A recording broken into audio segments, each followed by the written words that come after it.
Okay, we'll call the meeting to order. Start with the Pledge of Allegiance. I pledge allegiance to the flag of the United States of America and to the republic for which it stands, one nation, under God, indivisible, with liberty and justice for all.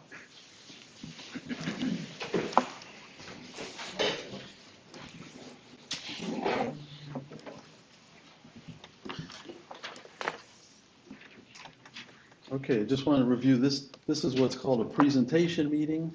This is not a regular board meeting, so we don't do regular board business. It's not structured the same way. We don't vote. We don't review how things are going on in the different programs and buildings, different ones. We don't approve personnel, don't do what's regularly done. This is a presentation meeting, so 3 times a year the board asks the superintendent and staff if they would be able to provide us some information on topics that we ask about.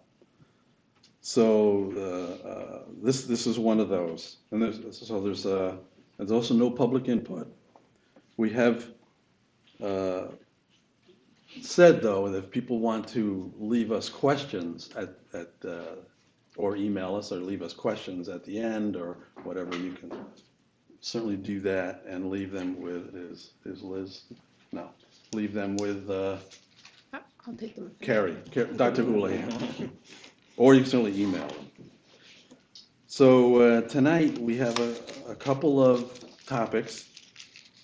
One, we requested some information about RTI practices and supports that are done here in the district. And Mr. Squire arranged for some of our staff to come and speak to us about that. And then we had some questions about gender identity and gender in schools and just how, what we need to do as a district to be sure that we're following the law, New York State, federal, that we're doing what we need to do. And we frankly, this is an area we want to know about. So we invited our attorney, actually. We're hoping he's on the road and going to be here soon. And so he can give us the legal parameters of what we need to do. And we invited a subject matter expert who's the assistant superintendent of ABOCES in Oswego County. And she'll be on Zoom if all works well. So those will be the 2 presenters there. Okay, so if we want to start, Randy, with, I don't think there's anything else I wanted to add. Sorry. So we have several teachers here. Why don't you come up so you can. Would you like me to introduce? Yeah, I thought you come over here. So. Okay. So good evening. I'm Caroline DiStefano. I am retired, but I do come back in a consulting position to support teachers. This is Maureen Hoteling. She's an interventionist and works out of CE. Ann Albert, also part of our intervention team. In fact, that's who all these people are. She works out of CE. Carrie Ann Davidson, who works out of EJA, and Rosanna Bishop, who is out of EJA. So we've been asked here tonight to talk to you about the process of identifying students who need support. And we put together some information for you. So in the district now, we have a plan that we call our MTSS plan, and we use lots of initials and lots of acronyms. So MTSS means multi-tiered system of supports. And what MTSS is it's a framework. It's a tiered framework, and it's data informed. And we use this framework to provide targeted support to our struggling students. So in a minute, I'm going to show you what these tiers of support look like. But as educators, we have worked to ensure that the majority of the students' needs are met with core instruction, what we call Tier 1. And then students who need additional supports are identified by data. And when we use that data to make sure that we're focusing on the right skills and with the right intensity. So this is this framework that we were talking about. It's often viewed as a pyramid. So tier 1 is that universal tier. It includes all of our students. And we differentiate even at tier 1, but that's our universal curriculum. So our goal is to have 80% of our students' needs met there, but we're talking about 100% of our students are in that tier, and we differentiate there. We know with the assessments that we're going to talk to you about tonight, that there are some students who need more support. So tier 2 is what we call targeted support or strategic support. This is when we start to figure out what the skill gaps are and how we might best address those for our students. And then we have that final tier, which is very intensive support. So that would include our special education students, or what we call tier 3 students who need smaller, very, very intensive support in order to meet benchmarks.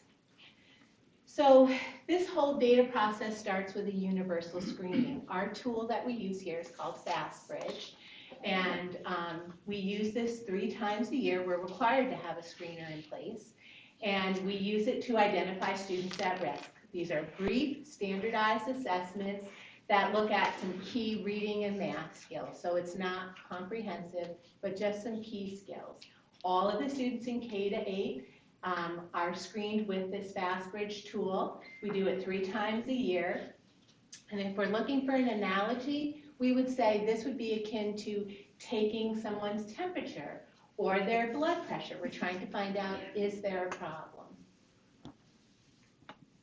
After we complete FastBridge, some students are flagged, and they do indeed. We have students who don't meet benchmark, but we don't know why, right? Like if you go to the doctor and they say, yes, you have a fever, doesn't mean we know why. We have to find out, we have to look a little further. So we have diagnostics assessments.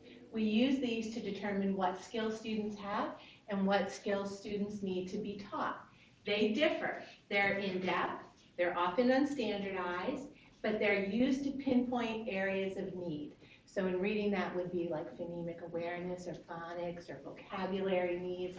In math, it might be number identification, fact fluency, place value. These diagnostic assessments are given to the students at risk after universal screener, and again, the analogy there would be like perhaps diagnostic imaging or blood tests. So we can get more information. Now we want to know what is the problem and what are we going to do about it. So this just sums it up, the difference between what we do at screening, that's for all students, 3 times a year. Diagnostics of students, our diagnostic assessments are for those students who were flagged and we need more information. So like Caroline said, additional diagnostics might need to be administered in order to pinpoint those specific skills in reading and math. And some examples in reading might be phonemic awareness, phonics, comprehension, and in math, number identification, place value, fact fluency, and these really all help us determine what intervention the child would benefit from, whether that be in a classroom or in a pull-out intervention group. So here's a list of some additional information that we may review. So for example, if we look at the common assessments, we would look at that for some comparative grade level data that would be across either the school or across the district. If we look at the attendance, we know that it greatly impacts students. So with consistent attendance, it allows for uninterrupted educational program and maximizing learning opportunities for students. But with multiple absences, we found that there's academic gaps that are created or are widened from that. So the last thing at the bottom is the FastBridge history, and this is an individual academic record of reading and math skills that are assessed through the FastBridge platform, and it's for each student and it's over a period of time.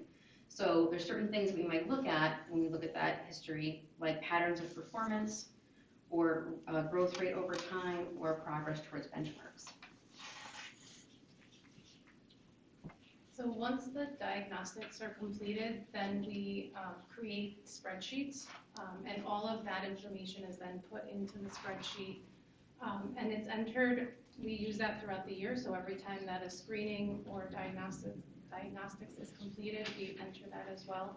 But after each time, then we sit together as a team and we look at each student And the benefit of using the spreadsheet is because we can sort that, if we want to look by schools or by skill, we're able, and we do look at it in various ways to make sure that we are,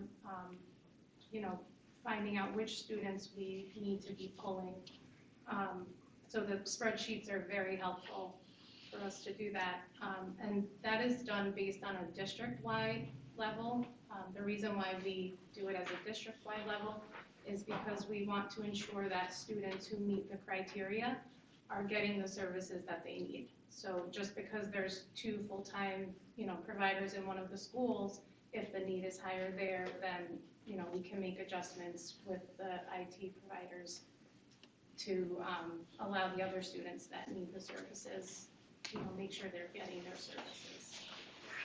The goal for that is just to make sure that the students are all equal. Everybody who falls into that category is getting the same services. So if we have more kids, say at CE, that need services than they do at EJA, we have to look at, okay, well, they all still have the 12th percentile. These kids need to have services, and so we focus on a certain level of students. And we try to keep it below the 20th percentile, so we can guarantee that those students are going to receive the services that they need. And when we do meet together, we meet as our team, and our team meets probably, well, we do three times a year after every time we do our universal screening. But we do, I want to say like every 6 weeks or 8 weeks after we do other diagnostics, we get back together to look at the information on the students. And the team consists of us up here, and then we have all the building principals. We have Mrs. Houlihan, the assistant superintendent, Lori's coach, and the district school psychologist. And we also have a classroom teacher who joins us on these meetings.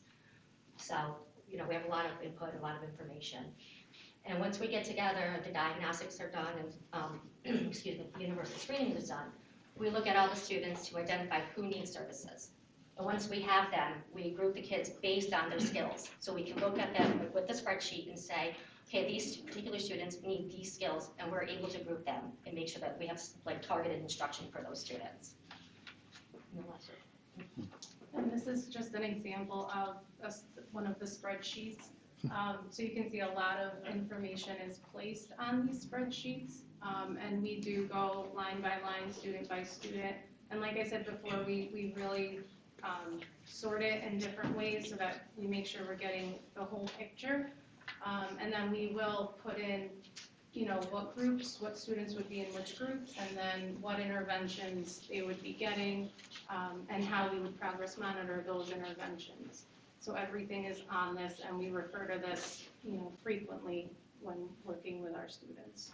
And then the last thing that we do, once we have all this done, we go back and we take to the classroom teachers. Usually during our PLP time, or we had a half day recently where we met with the teachers, and we went over all the diagnostics and the screening and all the interventions that needed to be done. We met with the classroom teachers and explained what interventions would need to be done within the classroom. So that would be at the tier 1 and some of the tier 2 levels. So what they would need to provide for their students. We give them the interventions, we help them get the materials together, and we set up the progress monitoring groups. And again, we give them access to the diagnostics that we do ourselves, so that way they can see the spreadsheets they have on these students, and they can see the progress that their students are making over time. So that's it in a nutshell. So can you describe some of the interventions that you've actually put in place? Sure. So when we use the term interventions, we're talking about instruction, but we're talking about research-based instruction that really focuses on a skill. So for example, if we know that there's a phonemic awareness issue, and a phonemic awareness issue would be being able to hear and manipulate the sounds in words without attaching those sounds to letters. We know that's crucial before we get into phonics. So we would look and say, can this student isolate the first sound in the word? So if not, we would be working on targeting that during that time. Can they manipulate that rhyme or that chunk at the end of the word? Can they segment all of the sounds in a word? Bat, b, at. Can they blend those sounds together? We say bat, or we say b, at, and they would say bat. So we get down to that very specific level, figure out what it is, because even within phonemic awareness, there are different levels of that skill. So, and we would group the kids accordingly. So we'd say, oh, these kids need to work on very early skills. So that's the intervention or instruction they will get for part of the time. Then we will look at their phonics skills. Are these kids that are looking at letter names? Are they looking at letter sounds? Are they working on CVC words, which would be those 3-letter words with short vowels? Are they ready for digraphs or blends? So we're able with our diagnostic to get down to that very specific level and then do the instruction to match that. And you individually do them? You have like a Yes. caseload? The classroom teacher as well. So Right. they don't always have to be in a full hour. In fact, all of our teachers are doing interventions. So that's what we mean by differentiation at tier 1. Mhm. So we're trying to meet all kids' needs there, but for the kids that need that more support, these teachers will take the students who are more at risk. But classroom teachers will also, even the students that they see, classroom teachers are working with every day. And they are also aware of where these students are in this spectrum of skills so that their targeted instruction is happening too. You take them out individually or as a group? Small groups. Small groups. There are But sometimes some students, depending on their needs, that may be seen on a 1-to-1 basis. And those would usually, that sometimes would be like the special education students. Question that's usually asked is, how can we as the board support your group, if there's more, things that you guys need, more people, more staff, more programs, other things that you're looking I'm at? going to say that we met today, and we as a team identified something that we felt wasn't working. We felt that at first grade, some of the tools we had were not very effective. And Dr. Houlihan was there, and we raised our concerns. We went through them with her. She was very responsive. So we're going to try something different. And she ordered the materials for us today, and it worked very nicely. So at this point, I don't know that we need an advocate yet, because we are also, I feel like we're in a change right now. We've got a lot of pilots going on, and I'm sure you're familiar with what's being broadcast in the media about the science of reading. We're learning more about that as well, so we're changing our practices, and we have been supported in that. We have had the opportunity to learn more for ourselves about what science says about teaching kids to read, and we have been given access to some good materials. And when we ask for time so when these new manuals come, we've asked for time for me to take the team and really go through what this program looks like, how best to use it, where the materials and the resources are, how to access those. So we have asked for that time, and we've been told that we will have it. So we felt very good about that today. I know you've mentioned it before, but what grade levels do you start at with the services? We start reading kindergarten. Okay. Not at the beginning of the year. At the beginning of the year, kindergartners need a chance to become accustomed to school and their teachers. So we'll do push-in support. Okay. But once we're about, I don't know, would you say Like 8 weeks end of in? October, middle to end of October. Then we start to pull the kindergartners who may need some services outside of the classroom. But yes, early intervention, we know works best. If we can address those skill gaps and close them when they're young, we're far more successful than if we let them go. That gap gets so big. And then do you go up to 8th grade, or is it just K4? K6? Well, Us particularly, are K- these teachers were K4. Okay. However, the Fast Bridge, the screener, is K8 in reading and math. And there are intervention services. They differ, they change as kids go through the grade levels. Middle school would look a little different, but if kids in 5th grade still need some phonics support, that is part of their program. So do you feel as though you have enough staff to cover all the RTI services that are needed in our school? I feel like we've been able to, because we do have a couple other interventionists from the middle school, and we've been able to all work as a team. to look at this data, and then, so like, for example, 2 interventionists from the middle school also have groups in the elementary right now, so, and our schedules are fluid, which means that they'll be changing again, so I feel like right now we've been able to accommodate all the needs. Do you see in the future a possibility of supporting the teachers or of preschoolers?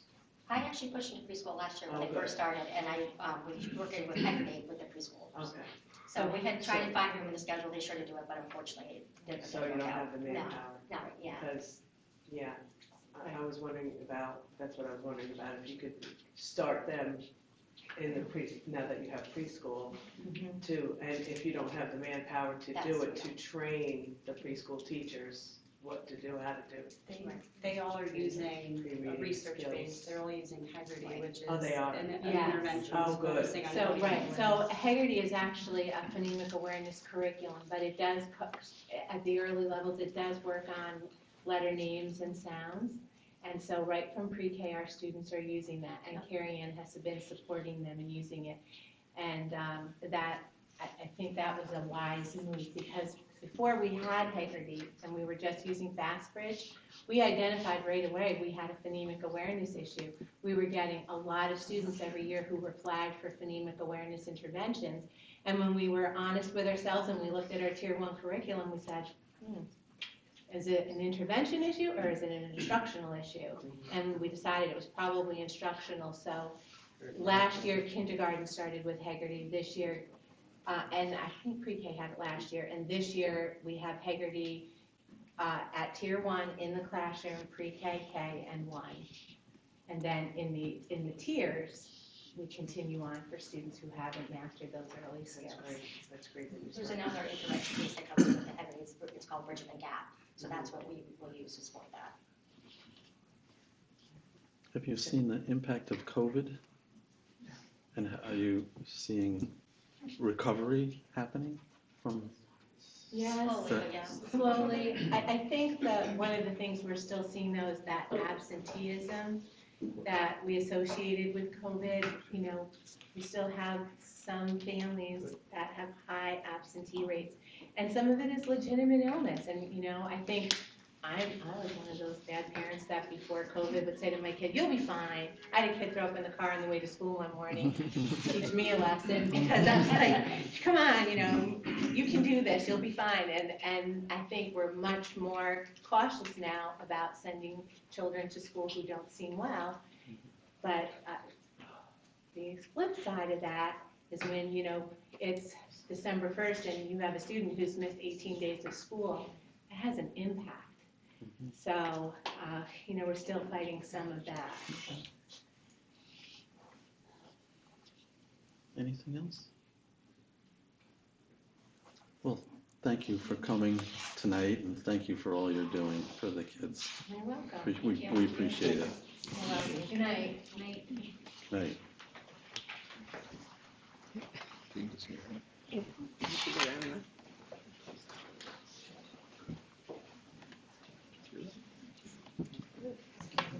Okay, welcome, Mr. Gregory. Don't go far. We're right into the to your portion of the program. And I did, I think, introduce you, but you are our attorney with the firm that we work with. Right. So my name is James Gregory. I'm with Farrar Firenze and asked to come and talk about the legal requirements of transgender students and what schools are required to do. We'll get your slide back up here in a second. Okay.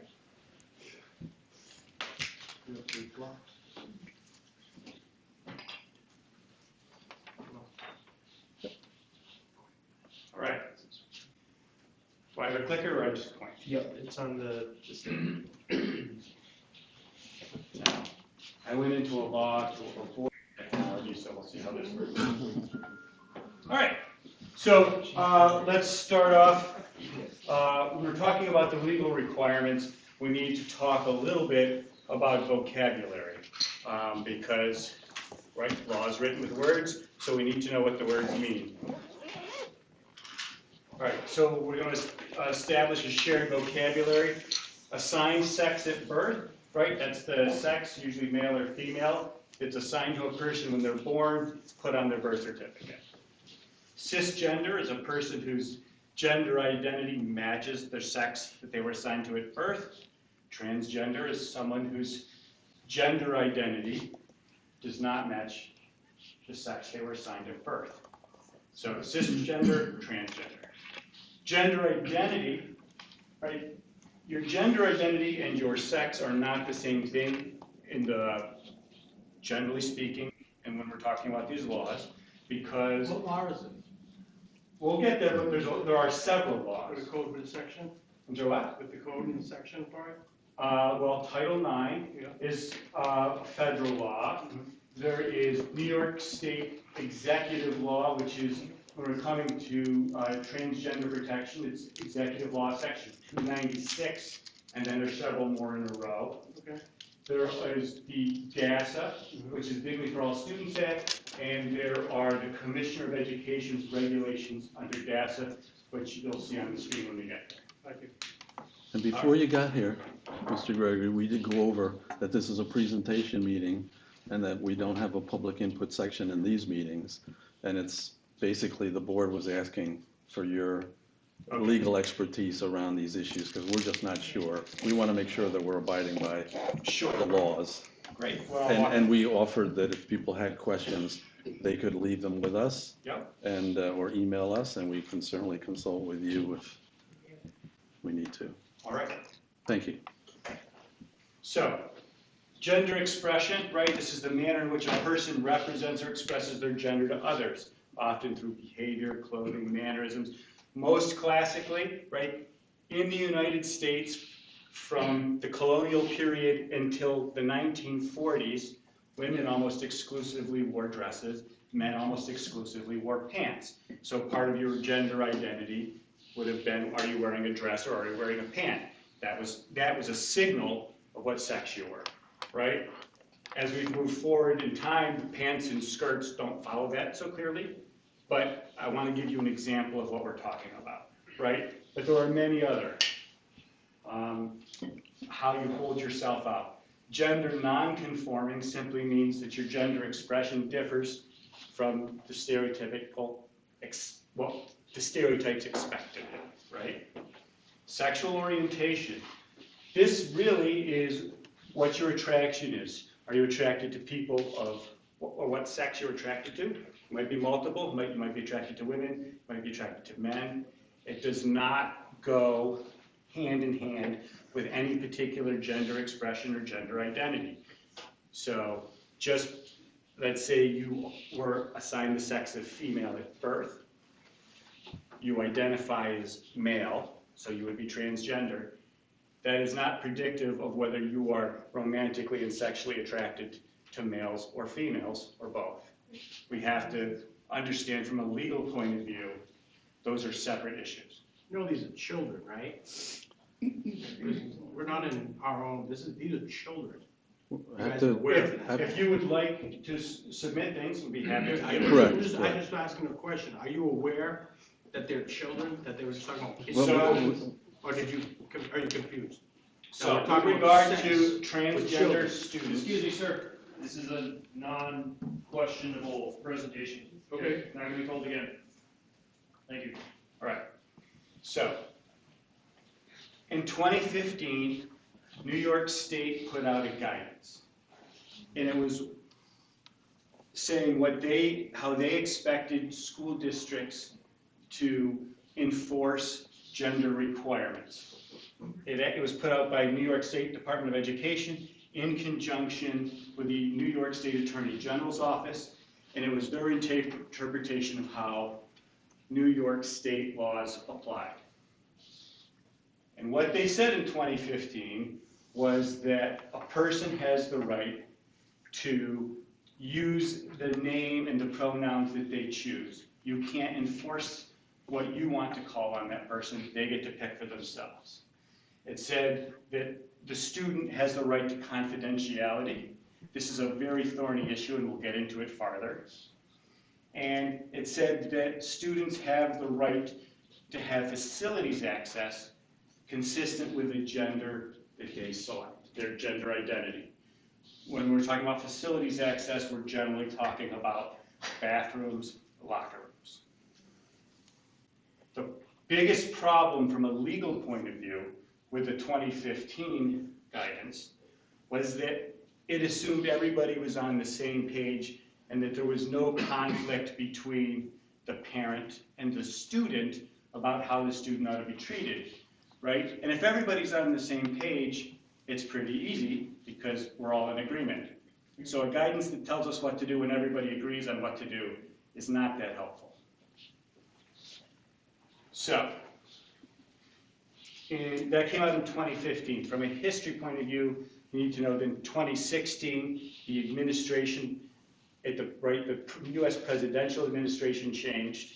They issued a guidance that before Title IX, which provides for discrimination on the basis of sex in educational setting, had said that transgender was protected.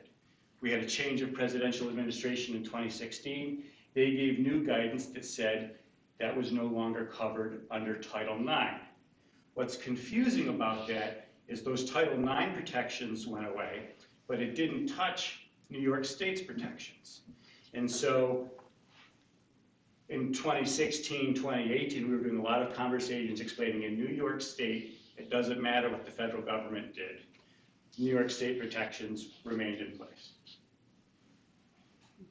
In 2018, the New York Department of Education issued new regulations, specifically with regard to schools, on 100.2 KK1 of the Commissioner of Education regulations. And it said, this is relating to the Dignity of All Students Act, and it said it is bullying and harassment within the meaning of DASA to refuse a transgender student access to facilities, restrooms, changing rooms, locker rooms, or field trips based on their gender identity.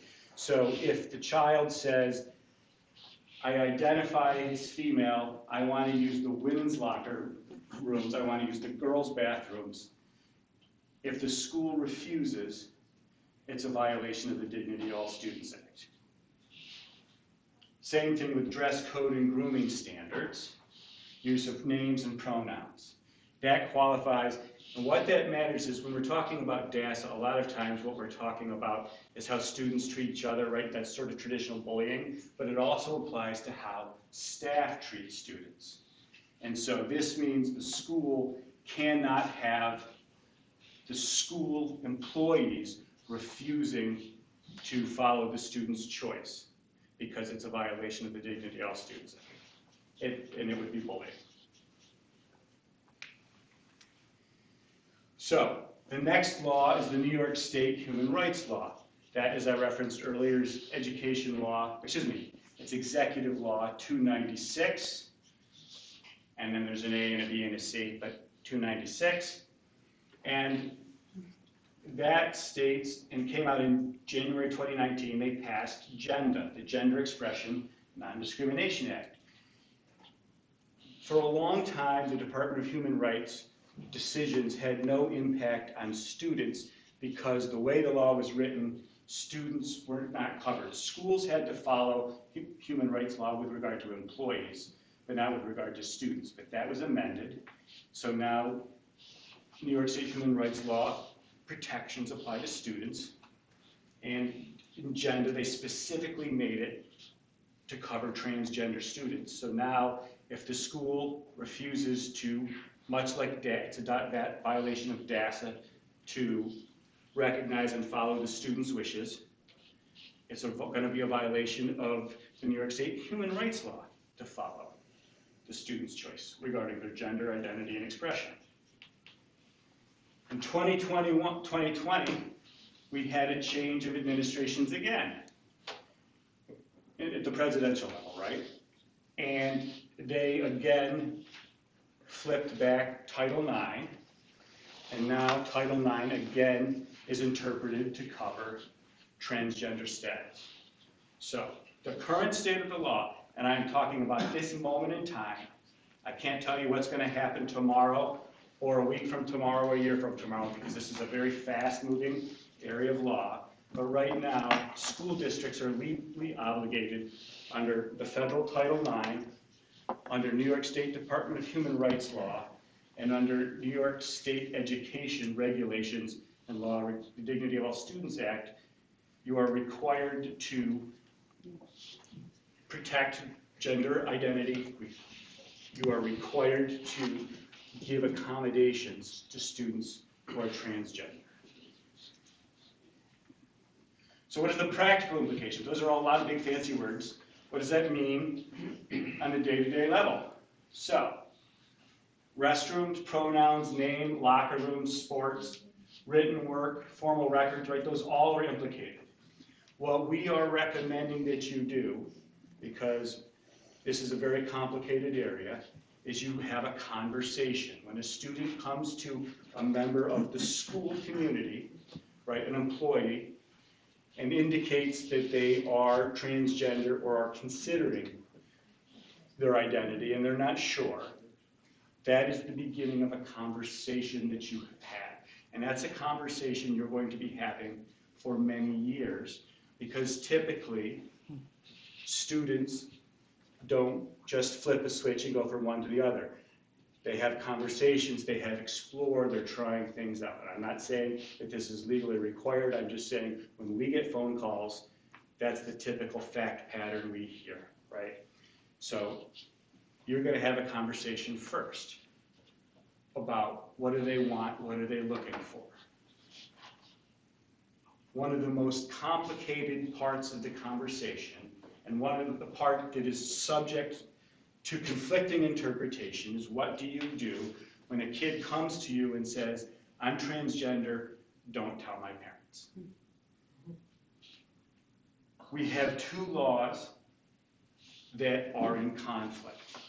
Under GENDA, the Department of Human Rights law, and if you read their guidance, it is a violation of a transgender person's rights if you tell other people that they're transgender without their permission. If you out them without their permission, that's illegal. That's law number one. And if you read the guidance put out by the Department of Human Rights, they talk specifically about college students, so we know it covers students. They have not given specific guidance about students at the school level, but they've given informal guidance that of course we're going to apply it the same way to students at the below college level. So that's one side. The other side of the conflict is New York State education law says that you must tell the parents of a minor significant health concerns. So then the question is the child being transgender a significant health concern? And that's a complicated question, because the rule, for lack of a better term, is that the mere fact of being transgender is not automatically a health concern. On the other hand, your school counselors and psychologists are going to be able to tell you that there is an elevated risk for depression, anxiety, suicidal ideation associated with transgender status. So there are frequently going to be health issues associated with it. You can't assume that it's just because someone's transgender, it's a health issue, but part of the conversation that you're going to have is exploring, are there any health issues, mental health issues in particular with that child and the issues that they're going through.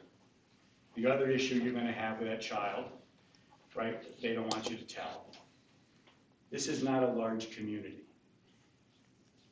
In the long term, that information is going to get out into the broader community and it's going to get home to the family. So part of the conversation you're having is working with the child in general to get them to where their family is going to know about it, because it's probably better to be heard from the child in a supportive way than to be heard from someone else at the gas station, right? But that's part of the conversation. There's no exact right way to do this.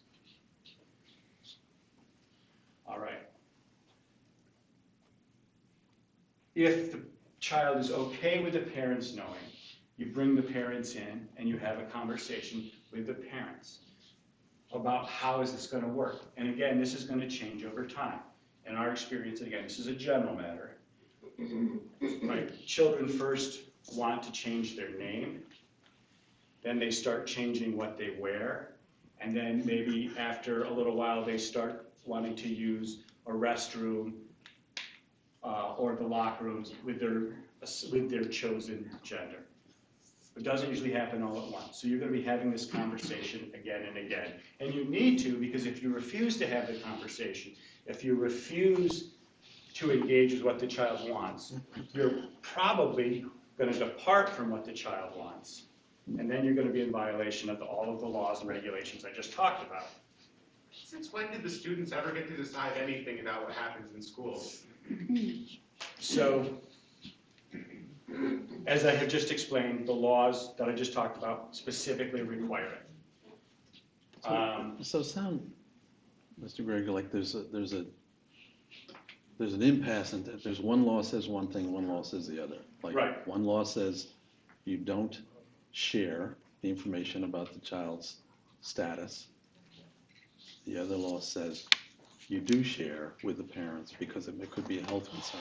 Right. Who helps So, you? yeah, it's going to be us. Okay. But in conjunction, because the way the courts work is the court. The board can ask questions. And we can. Because it's a presentation meeting and he's presenting to the board. On children, We're sitting here too.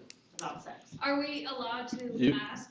Like, You- no, are we? What I talked about before is you Yeah. could submit questions at the end, but I don't want to He's hitting we're it now. trying to figure this out ourselves. Yeah, no, So- and I respect that. Thank you. So, yes, you're going to bring in you're going to bring in your own. I'm not a mental health expert, right? I'm a legal expert. So that's why you're going to be looping in your school counselor, your school psychologist, your school social workers in, because if the child says you can't tell my parents, you can't. The first law says you can't. The second law says you can if it's a health issue. So we have to determine, is it a health issue? So that's why we loop them in and we have a conversation. And I'm not going to make the call whether it's a health issue, except to the extent, right, you've had your guidance counselor, you've had all your counselors talk, and they say, here's the information, we think it's a health issue. And then you talk to me and you're going to say, what is it? I'm going to say, well, your mental health professionals are telling you it's a health issue. Now it is, right? Another part of this, right, the rules are changing so quickly. 15 years ago, 20 years ago, being transgender was diagnosable in the Diagnostic and Statistics Manual, right? It was called gender dysphoria, and it was a mental health concern. Therefore, it was automatically a health issue. In the more recent editions, they've moved away from that, and transgender status is no longer automatically a mental health issue, right? What's changed? Can't ask. So, I will answer that. I'm not a mental health professional. I can't tell you what they've changed, why it's changed, but that's the consensus It's of the just mental what health the community. depression, it's not a, Right. So, many people are depressed. and again, just because they might not have a diagnosis of gender dysphoria, they can still, if they're having anxiety, if they're having depression, if they're having suicidal ideation, if they're having anxiety, those are all mental health issues. If they're related to the transgender status, that information then has to go home to the parent. But you probably don't want to be making that call all by yourself on a Wednesday night, right? Nope. All right. So, factors to be considered. The age of the child matters. The younger the child is, the more likely you are going to have to be to loop the parent in. What is the magic age? There isn't one. This is where they've told us in guidance that age matters, but we haven't had enough litigation or further guidance to narrow that down. So I can't tell you what the ages are. I can just tell you the younger the child is, the more likely you're going to have to loop the parents in earlier. All right. Any age under a minor should be. All right. So then, parent involvement. What do? we've really already talked about this. As a school district, you want to bring the parent in because it's going to be very complicated to keep the parents out. But right now, you either need to determine that there's a health issue or you need to have the child's consent in order to notify the parents. Part of the conversation that you're having, remember I told you how hard it's going to be. You're going to have this. It's going to be impossible in the long term for the family not to know. I had this issue earlier today at another district. We were talking about this. Do you guys use School Tool? Similar.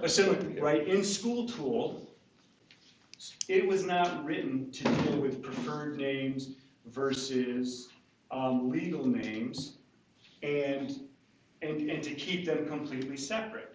So if the child says, in school, I want to be, right, my name is James. Let's say I decide I'm transgender, I'm a student, I want to be called Janet. I don't want my parents to know. In school, I expect all of my teachers to call me Janet. My papers are going to be Janet, etc. The rule says you guys have to follow that. I don't want my parents to know. There's no apparent mental health issue. You can't tell them. On School Tool, the parent portal is going to have one or the other, and it's going to be the same as what your teachers have. So because of the technology, it's very difficult to call me Janet on all of my school work and to call me James for all of the school work that my parents see. That's just going to be very, very difficult. And that's part of the conversation you have with the student, right? That while they may want it to be confidential, and in the short term you can keep it confidential, in the long term that path is not going to work. It's going to be very, very difficult. And the longer that they wait, the harder it's going to be. Because the older you get, the more your legal name matters, right? When you go for a driver's license, I don't get to put my nickname on it. It's my legal name, and to get it, I have to bring legal documents that show, right, my birth certificate, other forms of ID that have my legal name. The older, when you go to college, in your transcripts, right, if those things don't match, it creates problems. This is a conversation you have. You don't need to have a conversation about college transcripts and driver's license with a 6th grader, but you do with an 11th grader, right? So this is all part of working it through with them. Pronouns, they get to pick what they want. That's the law. I'm not here to agree or disagree with it. I'm here to tell you what you're legally obligated to do. One of the things that people worry about is, what if I get it wrong? Am I harassing and bullying someone I want you to all call me Janet, you call me James, because you've known me as James for years and years. Slip-ups are okay, right? We've talked about the Dignity for All Students Act and bullying. It is okay to make a mistake. It is not okay to refuse. We have had situations where employees have said, it's against my beliefs to recognize you as transgender, I'm not going to do it. That is automatically harassment under DASA, because it's intentional refusal to recognize the person's role.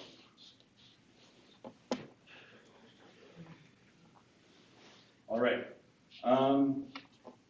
Once informed, you're going to do your best.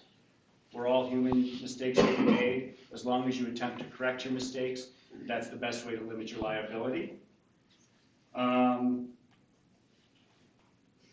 When kids or teachers or other staff make mistakes, be cautious about disciplining them unless you believe it's intentional, right? If it happens again and again and again and again, in all cases regarding discrimination and harassment, whether it's under DASA or sexual harassment under Title IX or Title VII, your standard, your duty as a district is to make sure that when you learn about it, you don't ignore it, you take reasonable steps to make it stop, and if the reasonable thing you did last time didn't make it stop, you have to escalate the consequence, right? We use progressive discipline all the time.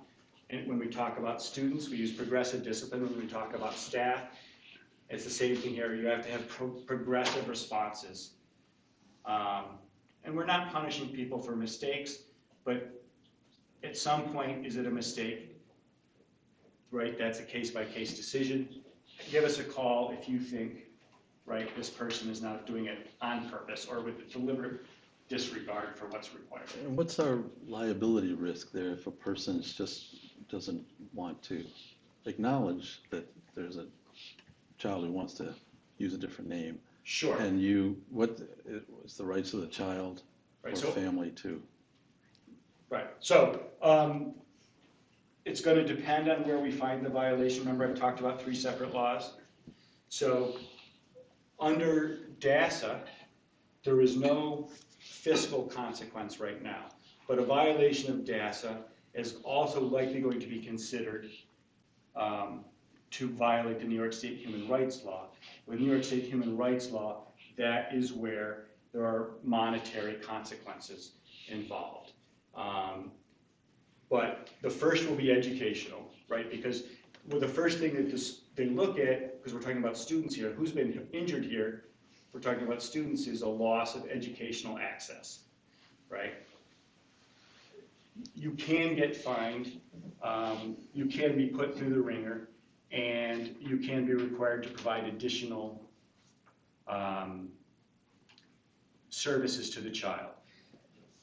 If you're found under 1983, that's a federal law, Section 1983, and that's for deliberate violations of someone's constitutional rights, then you're talking about monetary damages. We haven't seen that for a Title IX for a student in this case yet, but I suspect that it will be coming, right? And you don't want to be the test case. The other costs always are your legal costs, right? Because legal costs are not free, and your administrative costs are also going to be significant because I'm going to be making all your staff. What's the legal entity that this process goes through? Division of Human Rights, courts, or? So there's a number of them, but so Title IX is done through from the Federal Department of Educational Office of Civil Rights, but it can go on to the courts. New York State Department of Human Rights, they oversee the human rights law, and it can go on to the courts. Mr. Gregory, Yeah. For an employee, for religious reasons, doesn't want to follow the regulations, there's no exemption for that? There is no exemption for religious, against recognizing someone as a transgender student. That is correct.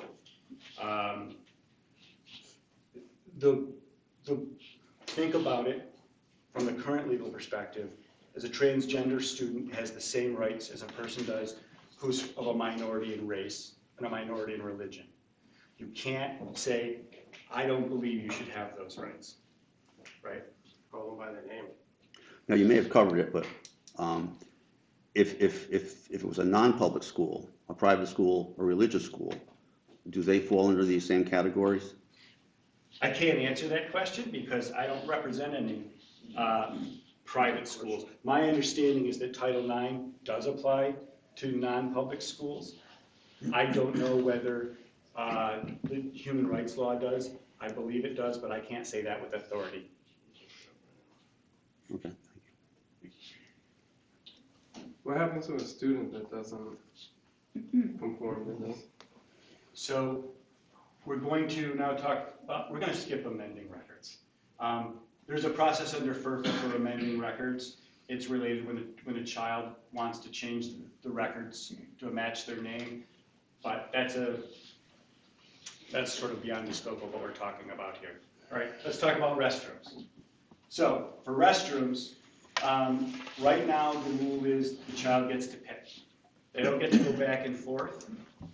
And you can offer the child the option to use, a staff restroom or to use the restroom in the nurse's office or some other single bathroom, but you cannot require it. If a child says, we're going back, James and Janet, my name is Janet, I want to use the girls' restrooms, you cannot require me to use the nurses.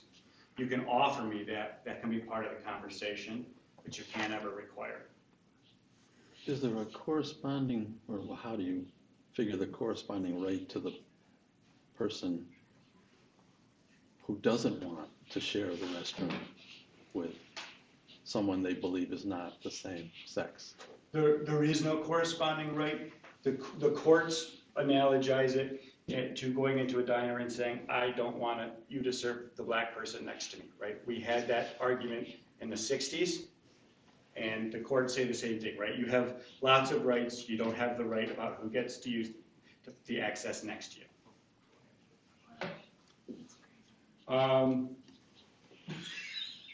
So students, what you can do if you have, because you are going to have cases where the other people are uncomfortable, right?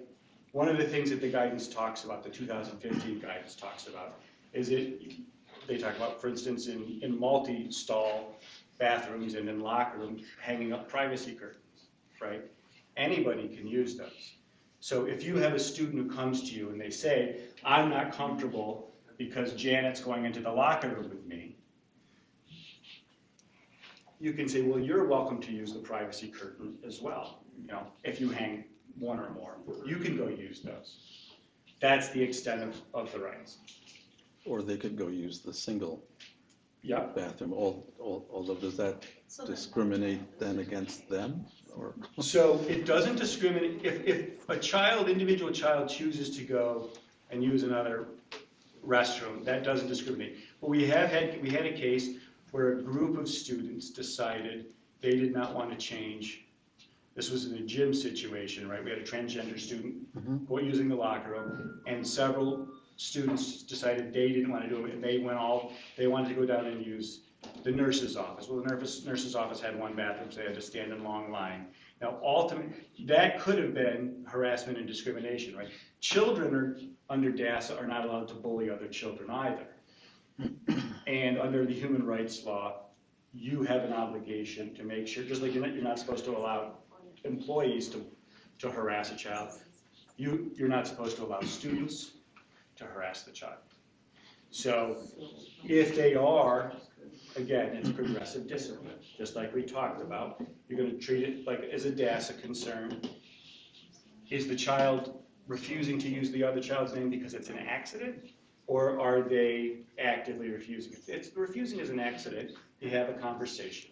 We had this issue at a district where a student, right, we had a very young transgender student, and some of the other kids were mixing up their names, and the student was very concerned, and actually the student who was transgender said, if you call me by the wrong name, you're going to get sent to the principal's office. The teacher correctly said, no, mistakes are not going to be treated that way, right? That's not going to happen, right? And one of the kids who was not the transgender student was very worried about being sent to the principal's office, right? Went home, told their mom, and that was a whole to-do. But the teacher did the right thing. For mistakes, we're not going to punish anybody, and repeated mistakes we're human. I have 3 daughters. I get their names mixed up all the time, and I've lived with them for years, right? You're going to make mistakes. It's the teacher's job and then the administrator's job to decide, is it a mistake or is it harassment and bullying?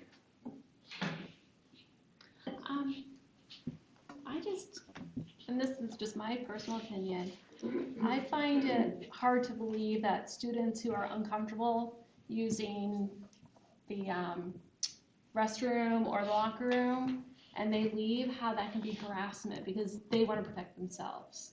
So what would be harassing? Just the act of leaving in and of itself probably isn't.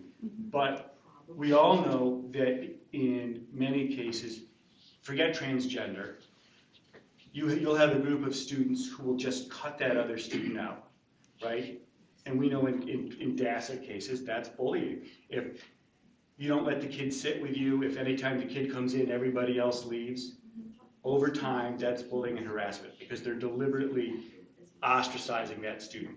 So the question is, when does a couple of students going away because they're not comfortable become ostracizing? And the answer is when they all agree this is what we're going to do. We're going to show them. We're going to show that person. Totally two different things. So, but how do you know which it is? You don't know until you ask questions, until you investigate, right? Because the other thing, right, someone's going to come and complain to you and tell you what's happening. Well, I don't know how many of you have kids, but when my kids have a problem, the first one that comes to me isn't the one who's right? They're just the first one to get to me. You have to listen to all sides of the story. Then you figure out, are these people who are just leaving because they want to change somewhere else, or is this deliberate ostracizing and cutting out of the person? But if they were in their boys and girls basketball to begin with, that wouldn't happen. Please. That's your job under the Dignity for All Students Act. That's the legal obligation that you have. And when you don't know, gather the facts, call us. We'll help walk you through it because it's absolutely a legal minefield right now because the laws are so new, the concepts are so new, and they're changing so quickly. All right. Education Law 409M requires that all single-stall bathrooms in a school be labeled as gender neutral. I just used one. You've got the right sign. Right, let's talk about locker rooms. We talked a little bit about it already. In general, transgender students are allowed to use the locker room that corresponds with their gender identity. You can, as I said, you can offer them opportunities to dress somewhere else. You can't require them to dress somewhere they don't want to. You can only offer it. It's part of the conversation. What if a school has a girls' locker room, a boys' locker room, and a transgender locker room? Do they have to get dressed in the transgender, or they can choose, like, Janet can go into the girls? That's a great question to which I do not have an answer. I don't know of any schools that have 3 locker rooms.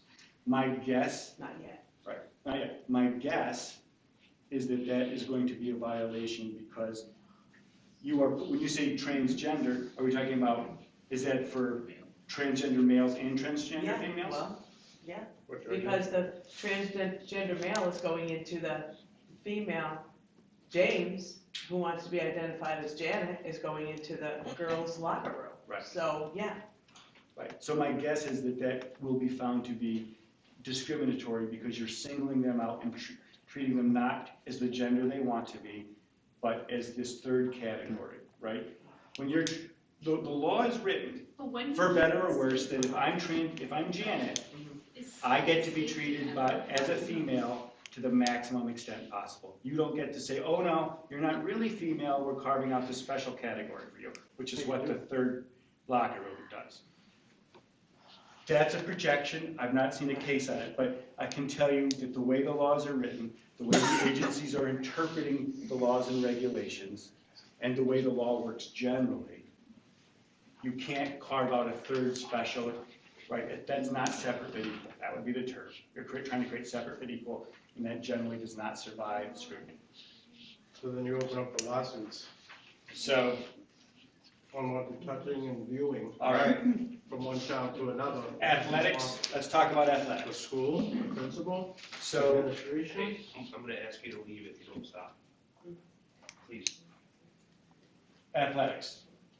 This is another area that causes a lot of consternation, and rightly so. Because the rules are new. What the rule currently says, the New York State, right, the High School Association, NISFA, says that they will recognize transgender status. So Janet, right, I'm James, I identified as Janet. I want to play on the female sports team. What happens is we go to the superintendent confirms, yes, Janet really has identified as transgender, and I get to play in the women's sports team. That's the way the rule is right now. And then James wins all the events. And that's different, right? If James wants to play on the women's sports team, James under the rules, and I'm not Janet, right? I'm cisgender James, and I want to play on the women's sports team. If there's a male sports team, I can't, right? If there's men's and women's basketball, I can't play. But if you only have women's field hockey and you don't have men's field hockey, I'm allowed, but I have to go through a process to make sure that, I have to go through a physical process, in a review, and be signed off. And similarly, if you don't have a football team for women, and you've got a girl who wants to play, they have to go through a process and be screened and to be allowed to play. And those are designed to make sure that people are not physically mismatched by too much of a size. For better or worse, that's the theory behind it. It does not apply in transgender. And everything you're talking to is New York State. Everything I'm saying is New York State. In these rules, the federal law is a floor. You can't provide less protection in the federal law, but you can provide more. This is the federal law, this is Title IX, this is New York State, right? So you're held to this standard. What happens in other states, and if people bring to you guidances and recommendations and regulations from other states, it doesn't matter, right? What New Jersey is doing or Alabama is doing or Vermont is doing is irrelevant because every state gets to set its own rules as long as they are equal to or above the federal floor. So, and that sort of sorts of great confusion, right? Because people go out, they research it, they've got questions, understandably so, they go online, they start pulling these things out, and they say, wait, I never heard that Gregory guy speak, this is completely different. Well, the first thing to check is it a different state?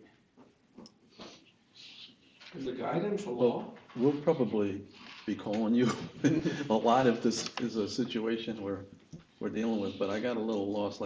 So the idea of a girl wants to play on the football team that's all male, that's not a transgender Right, issue. no, That's right, just, what I'm telling you is that before transgender matters really came to the fore, Yeah. and we started having specific regulations about how to treat transgender people, the old cisgender rules okay. under the commissioner's regulations was that if you wanted to play on a sport that was the opposite of your sex, you had to go through a process to make sure that you were not so large you were going to crush everybody on the other side, or so small you were going to get crushed, right? That was the idea behind it. When it came to transgender, they said none of that applies. But it all still applies with regard to cisgender sports players. They didn't take that rule away for everybody. They only took the rule away for people who are transgender. And it's on a season-by-season basis.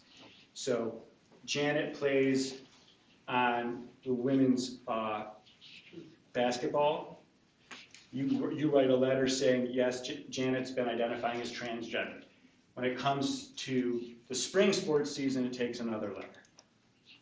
Oh, every season. Right now, it's on a seasonal basis. Can't promise you that's going to be the rule tomorrow, but that's what the rule is today. And that's a superintendent level decision?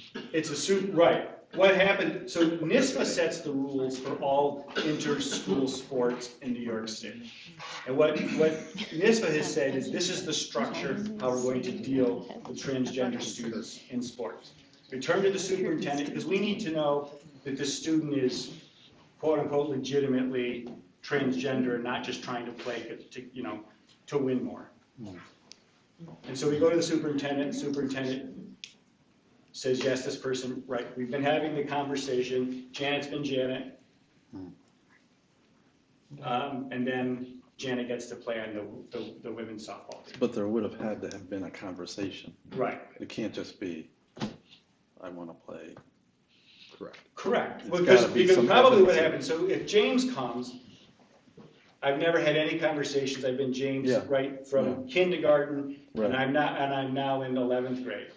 And I say, hey, I want to play on the girls' sports team, my name is Janet. Probably what the superintendent's going to do is going to call us up and say, do I got to do this or no? Yeah. We're going to have a conversation, and I'm going to say, do you have any indication that it's anything other than trying to pick the team that I want to play? Right? But legally, there's nothing from me going, oh, you know what? I haven't talked to anybody, but I'm Janet. I want to be Janet in all concerns.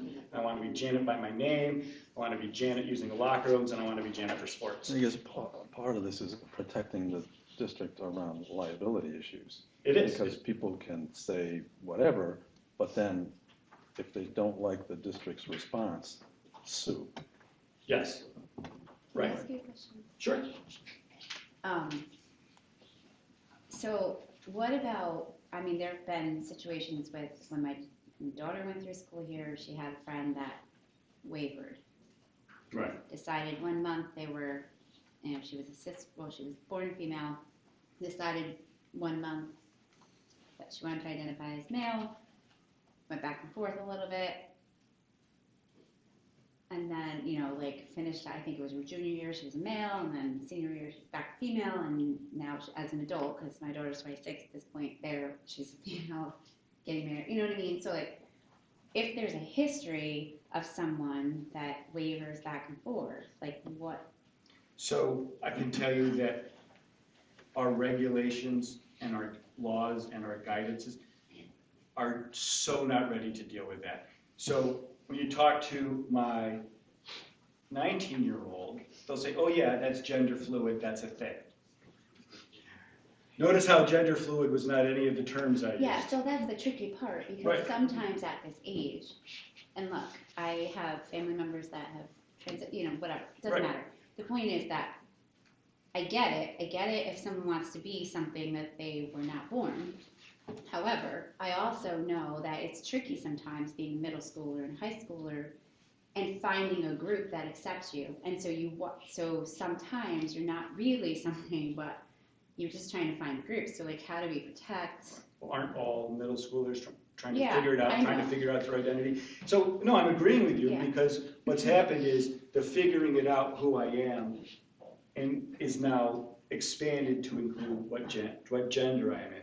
And when people go back and forth, it's gonna be part of the conversation. And I don't have an answer for you. At some point, going back and forth is not gonna be, right when we're talking about restrooms, currently going back and forth does not work with regard to restrooms. But I can't tell you that that's gonna be the same answer in a year from now, right? Mm-hmm. We may see New York State pass agenda, they may add gender fluid to it, right? And at some point, we may have individual stalls, the response may be individual stalls in all bathrooms and all locker rooms. That may be where we're headed, I don't, Right. but, right, if I could predict the future, I'd be playing the stock market and I'd be in a beach right now. I have a question. I'm sorry, I am stuck on this. Okay. You're Janet, you're going into the locker room. Yes. Well, I'm Susie, and I feel very uncomfortable, but I'm just a general ed student what are my rights? Well, Thank you. what I can tell you is I can only tell you what the law says. And what I know you didn't Right. write the law, and I'm not defending, I'm not saying it's great or it's Right, bad. What the exactly. law currently says is you don't have rights to reject that person or be rude to that person. Right. And to the extent you don't want to change in front of them, it is perfectly reasonable to say, hey, can we have a privacy curtain in here? I would like a privacy curtain. Okay. Right, you can do that. It's okay for you to say, you know what, I'm gonna wander down and use another restroom to change. But a lot of times, students are, for instance, are not allowed to change in the nurse's room without specific permission. So the nurse isn't gonna be set up for a bunch. So where your rights are, I mean, I pretty much defined them all right now, right there. Under the law, you do not have a right to reject and walk away, other than what I just said. Talking about where she's saying uncomfortable. Right, and that, Yeah, I don't have a right to You don't have say, a right to you know, to say you can't dress in here because I'm uncomfortable. Correct. I have to change, I have to go, I know what you're saying. That's what I'm saying. Well, as someone who was a student quite recently, I can say with confidence, you don't have a right to do much of anything at all. So, right. All right, that's really the end of my presentation tonight. Do you have any more questions? Right, I expect, right, just like I told you when someone comes in to one of your staff members and says, I think I'm transgender, that's the start of the conversation. This is gonna be a continuing conversation because the law is moving so quickly, right? We talked about gender fluid, we talked about what happens when, right, we have a season by season approval for playing on sports. If the student goes back and forth, is that okay? We don't know the answer, we don't have any of those cases yet. If we get that situation, we're gonna have a conversation about, is the student going back and forth because they're picking the most advantageous team to be on, or is this truly, right, they're comfortable with one, or they tried it out and they hated it, right? It's okay to try something out and hate it, right? That's part of being a student.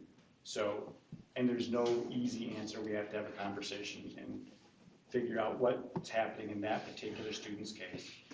And what happening in that particular student's case does not automatically apply to other transgender students. It's going to be a different conversation with each student. And I have a question. I don't know if it's for you or if it's for us later. How our counselors, do they get training on how to remain neutral? Like, don't push them either way. Just kind of talk about their feelings. Because it's a big deal, and our counselors need to know what to do in these situations. And I don't know if they get trained. So I don't know what mental health training they go through because I'm not a mental health expert, right? So they go through lots of training to get their license. What that entails in that particular question, I don't know. That would be a question to have with your school counselors and school psychologists. Mr. Gregory, have you had any conversations with school districts that are planning building projects for the future as to what some changes they may want to look at and plan for any new regulations or adapting to the current regulations? Yeah, well, the biggest thing that we're seeing in building projects is moving more towards single stall, right? Moving away from, for instance, community showers to stall showers, right? Simply because it's easier to deal with. On the bathroom level, on the locker room level, we're seeing that as a conversation, right? The issue is they're more expensive because it takes more space to accommodate the same number of people, and right, money is, you don't have infinite money. So it's part of an ongoing conversation that you're gonna have. Other than bathrooms and locker rooms, is there any other areas that we need to look at? In terms of capital projects? Right, regarding this topic. Those are the two most common. I'm not getting calls about other areas. If you've got a particular idea or a concern or a thought, bring it up and we can talk about it. Okay. Right, but the other issue that you have isn't a capital project issue, it's dealing with records, right? And how do you deal with the fact that the law says you are supposed to use the student's preferred name on all records to the maximum extent possible, but super important official school records have to stay in their legal name, and they're not telling us where that line is. How do you deal with the fact that School Tool and other school-based software is not caught up to what the legal requirements are, right? How do you spend money to fix that? That's not typically a capital project issue, but it's can be a significant expenditure, particularly, right? You've got schools are buying or giving so much access to so much third-party software, right? And we've seen that all dealt with Education Law 2D, right? If you're allowing students to go out and use websites as part of the classroom, 2D is implicated, right? Because it's illegal for schools to provide student information for commercial purposes. And whatever vendor you are using can't then go around and sell that student information. Well, what happens when Janet says, I want to be Janet, but I'm required to sign up as James to use those third-party tools, or because the school software isn't set up, it gets leaked out as James or comes back as James. We're seeing those issues, right? Not a capital project issue, but expensive. Okay, thanks. Yeah. So there's not a lot of case law yet, right? Is that what I'm hearing? Very little case law To guide. us, and that's part of the problem. So what I'm giving you is the most conservative, protect the district from liability point of view, right?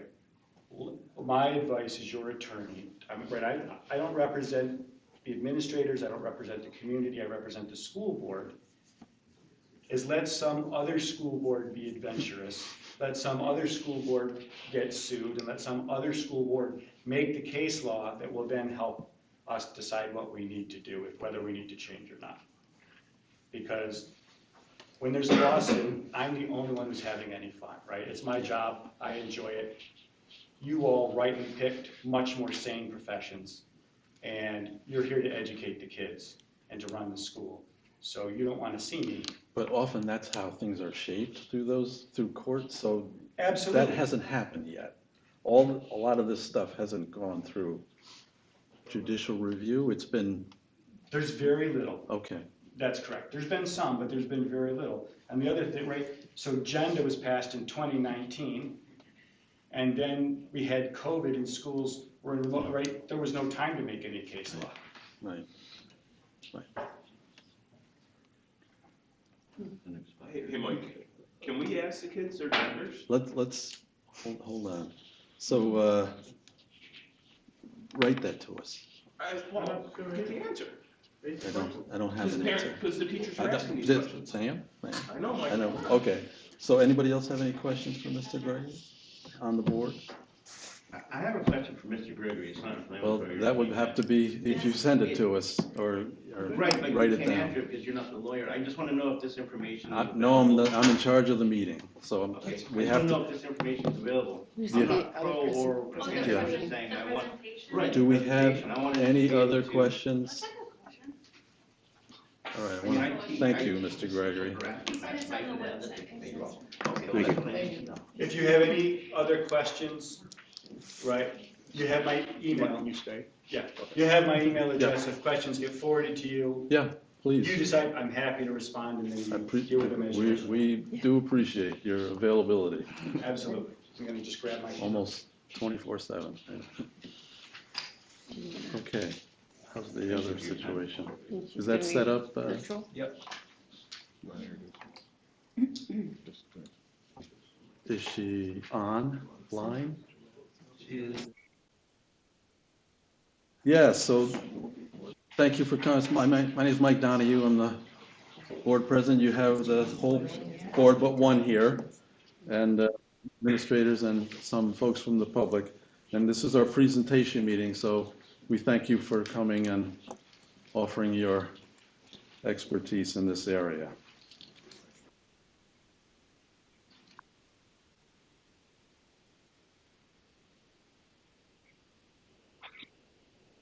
Yes.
The mark, at least according to the many students that I've spoken to around New York State.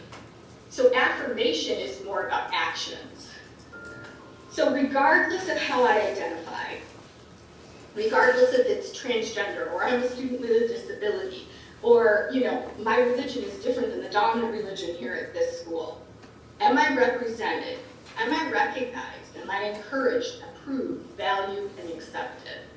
And that's the piece where students tell us, that a lot of New York schools, especially when you reach high school, are not meeting the mark. And I've seen it, and kids have kind of, explained it to me this way. They're like, those great posters kind of look like this. I'll have a counselor say, be all that you can be. But it's, unless somebody has decided you're too fat, you're too skinny, you're too short, you're too tall, you're too ugly, that we think you're stupid, that your appearance is not one that is accepted. And we've had posters that say, do what you love and love what you do, but then someone here or in society decides, what I do is weird, it's not the way it was done in my day, or it's not appropriate based on whatever your gender is. And often kids are told to be unique. But then when they present as unique, don't be too unique, you still need to fit in. So I will share with you that oftentimes when I travel the state, and last year I presented in 72 school districts, and 25 to 30 of those presentations were to students. And students love to share too much information with a stranger, right? Because they might not feel comfortable telling somebody who they're going to see every day, like their teacher, things. So after I present, kids will come up to me and they'll say, I gotta tell you this, I gotta tell somebody this. So I'm gonna share with you a few of those things. I've collected a lot of statements from students over the last few years. And here are some of the things that make kids feel like they don't belong or they're not welcome. And, you know, like, from a transitioning transgender student, my teacher refuses to use my chosen name. He has said things like, I only have to use your God-given name. And then that student says, I just want to punch him in the face every day. It's all I think about. And if that's all a student's thinking about, they're certainly not getting any new learning in. And then another transitioning transgender student says, all of a sudden, ever since, you know, I have come out as transgender, my teacher has started lining our class up by boy and girl, and started these boy versus girl competitions in class. And then every time she says, so which one are you going to beat today? And I am not making these like stories up. I don't need to, because students have shared, and then I will share with their administrators, and these are confirmed incidents that students in New York State have been experiencing. And a student who identifies as gay, which is not transgender. I get called a fad quite a bit. I just take it now. When I reported it, the principal, very nicely, like not in a mean way, said, with the lifestyle you have chosen, you're going to have to grow some thicker skin. And a transitioning transgender student said to me, oh, that's the same one I had on the last slide, I apologize. But what I want to pull into this is when we talk about brain research, when we feel like we don't belong, our brain naturally spends its time scanning for threats, and that leaves fewer resources for higher order thinking and learning. And our brain feels like, if I don't feel like I belong, that's an emotional threat, and I'll be scanning. So, but I don't want to paint our schools as, and those examples with adults as negatives, because students also come up and say to me, you know, in our English class, we recently read a story where one of the main characters was a transgender female and was a positive role model, and that was amazing. A student who identifies as a transgender male said to me, recently my social studies teacher used my dead name in the class. If you don't know what that means, dead name is a way that some transgender students refer to as their birth name. I understand it. You know, I know I've been known by my dead name for many years, but what was really great was that he quickly apologized and he used my correct name. And that goes right along with what your attorney was saying, that errors or mistakes that are corrected are not harassment, are not bullying. This one is interesting because most of my county has begun to switch to this. A student saying, I was dreading graduation because the tradition in my school was that boys wore one color gown and girls wore another. I had a counselor tell me I need to wear the gown color of my sex at birth. I was considering skipping graduation. But some of my friends and then most of my classmates asked for us to switch to one color gown for all graduates. I've never felt more accepted and loved for who I am. That's affirmation. And just a student who identifies as gender fluid said, last year my school changed all the signs on the small bathrooms to gender neutral, and it's made my life easier. I feel like I belong. And so why does this topic, matter when we talk about human identity? We know throughout New York State, I'm also a certified DEX coordinator trainer, and for over 10 years I've been training about Dignity and the Dignity Act. And consistently, we know that students who identify within the LGBTQ community are the most bullied and harassed group in grades 9 through 12. In grades K through 12, if you were to say, what's the most material incidents or bullied group in New York State, that's students with disabilities. But when you disaggregate and separate the data out by grade level, once we get to the high school level, it's LGBTQ students who receive and experience the most harassment. So this is just kind of a setup for us to talk about those things that, maybe we never learned about gender. And I know that when I was growing up, I was taught that biological sex and gender were binaries. Now, binary means two. So the binary that I was taught growing up was male and female. But what we know now is that both medical and scientific communities support that biological sex and gender are non-binary, meaning more than two. And so we're going to spend some time talking about that and hopefully, provide you with some information that maybe you didn't know or that you were unaware of. And what I had learned, and it's been a learning curve, don't get me wrong, it's been a learning curve. I make lots of mistakes and I still make mistakes. But I am comfortable in embracing the discomfort of it because I am working with children and children who I very much know would not be choosing this because it's not an easy road. And it is not an easy road to travel. So a person's gender is this complex interrelationship between lots of dimensions of expression, your body, and your identity. And when I talk about the Dignity Act, your attorney emphasized, and this is the actual language of the education law, that yes, the Dignity Act definitely is about harassment, discrimination, bullying by employees or students on school property or at school functions. And the reason I put this slide up here is that one of my first steps into this topic was because when I presented this slide in DASA trainings, people would be confused. Listed under the second bullet are protected classes in New York State. So people that get groups that have protection based on their the fact that they're in this group. So race, national origin, ethnic group, etc. People don't have an issue understanding or differentiating those. But when we get to sexual orientation, gender identity, gender expression or sex, people will say, gosh, Roseanne, the way I was raised, that all rolls into one for me. How come they're listed as separate? So that's where our learning curve starts, especially people that are in my generation or maybe in my age range. That sex assigned at birth, gender identity, gender expression, and attraction all exist independent of one another.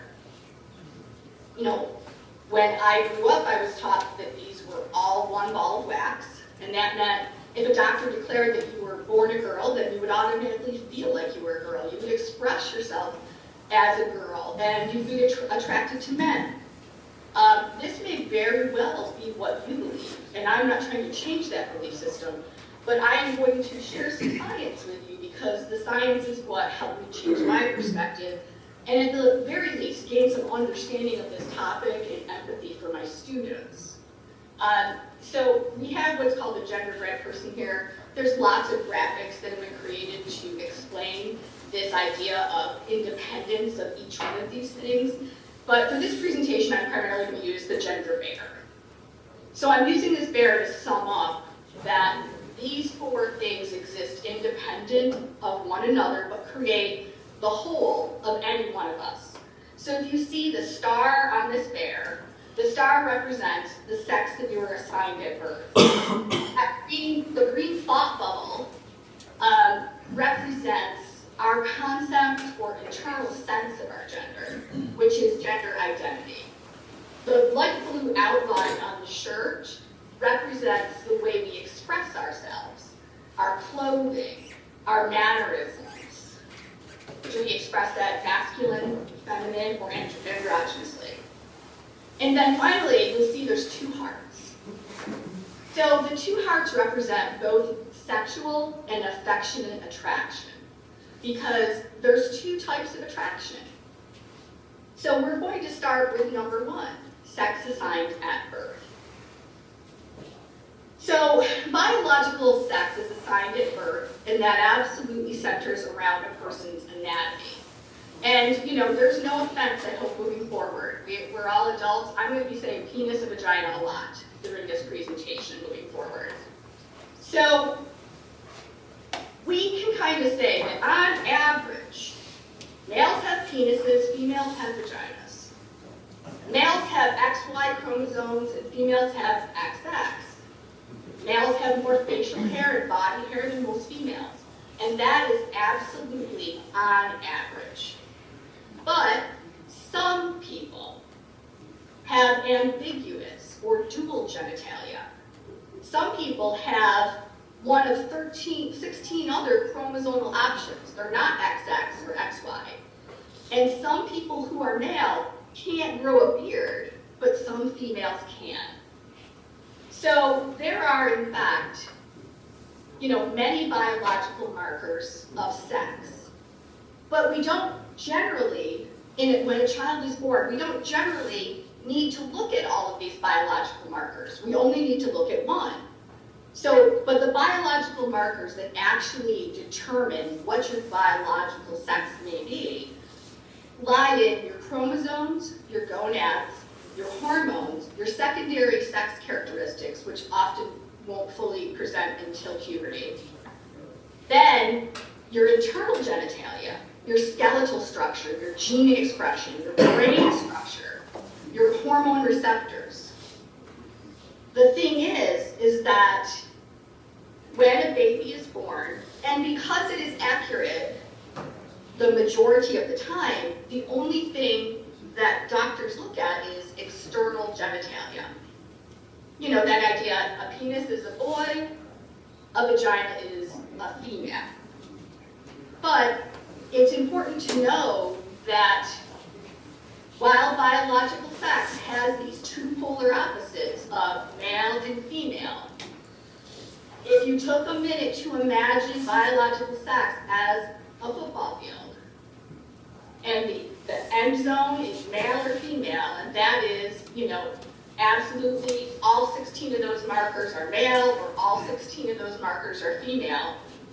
But think about every yard line or every 10 yards between those end zones can have variances. You know, you could be born with a penis but have hormones that are related to estrogen. You know, you can have lots of differences amongst those yard lines. Now, you wouldn't understand or know that something called the Prater or Quimby scale is used to make some of these determinations if you or your children were born without these differences. But what I'm showing you now is called the Prater or Quimby scale. And this is actually used to make determinations almost in that end zone type of approach. That when you look at them, if you looked at the right and the left, you have what would be considered fully formed female, fully formed male. And in between, you have what I talked about before, which is ambiguous genitalia, dual genitalia, and the Prater scale is used to determine something that is called intersex. And intersex is something where 1.7% of the human population is born with dual male or female sexual and hormonal traits. And in 2019, it has been found by not just the Endocrine Society, but several medical societies, that 1 in every 1,000 babies that are born worldwide are born with intersex traits. And I have to tell you, when I learned that number, that absolutely floored me. I had this perception that intersex was something really, really rare. Like, I don't know anybody that's intersex. It must be very rare. But I really thought I didn't know anybody it helps me to frame it, that being born with intersex traits is just as common as being born with green eyes, with red hair, or being born with Down syndrome. So if you step back and say to yourself, do I know someone with green eyes? Yeah. Do I know somebody with red hair? Yeah. Do I know somebody with Down syndrome? Yeah. Do I know somebody who's intersex? Probably. But it being intersex is not something that is frosting, like I call it frosting. It's not something on the outside. It's not something we can see. And so I have since found out in the last few years that I do know intersex individuals. But intersex individuals have often been told not to tell people about their condition. They've been treated, as very different and feel ashamed of being intersex. And, stories like these, like understanding that being born intersex is a naturally occurring variation in humans, it's not a medical problem. But things like this have happened historically and continue, but not as much. Like this young person was born healthy, but because he was born with some dual genitalia, the surgeon said, he's not going to be able to pee standing up. And at 4 months old, they started the surgeries, and in his age, now in his late 20s, he's had more surgeries than he can remember because of complications. Not given a say, and was healthy. And knowing, like, this person, I have XY chromosomes, I have a vulva, I have internal testes, I make testosterone. And when I make testosterone, my body turns into estrogen. This person, I have XX chromosomes, I have ovaries, and I have thicker body hair, I have no periods. For me, I actually have dual genitalia. And this person, I was born XY, I have a vulva, but I don't have ovaries, I don't have any testes. I can't make my own hormones. But I'm still here, I'm still human. There's not anything wrong with me. I'm not a medical problem. I'm healthy. But that's not how we've treated intersex historically. Now, there's many cultures that treat intersex as actually a gift. So it's an interesting variation amongst cultures. So when I talk about intersex, I'm absolutely not talking about transgender here. I'm talking about, biological markers of sex. So some changes, as your attorney spoke about, that changes are occurring at a regular, pretty speedy way here. The United States has several states that now offer non-binary IDs, and New York is one of them. So now, when a child is born, their birth certificate can read male, female, or intersex.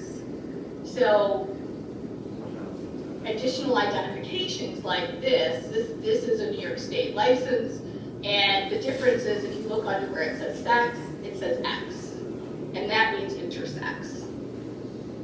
So as I speak to you about this tonight, sex assigned at birth is the anatomy that you're born with and what doctors and your parents assigned a person when they were born. It's a biological assignment. It is separate from gender identity, from gender expression, and gender attraction. So that's the definition of sex assigned at birth. The next one we're going to talk about is one that often will create some confusion because this is about how a person thinks about themselves. And a person's concept of their own gender is one that people feel like they can debate with them. So gender identity is your internal, personal sense of your own gender. It is the way that they feel about what their gender corresponds with, whether or not it corresponds with the sex they were assigned at birth, or whether the gender attributed to them by society.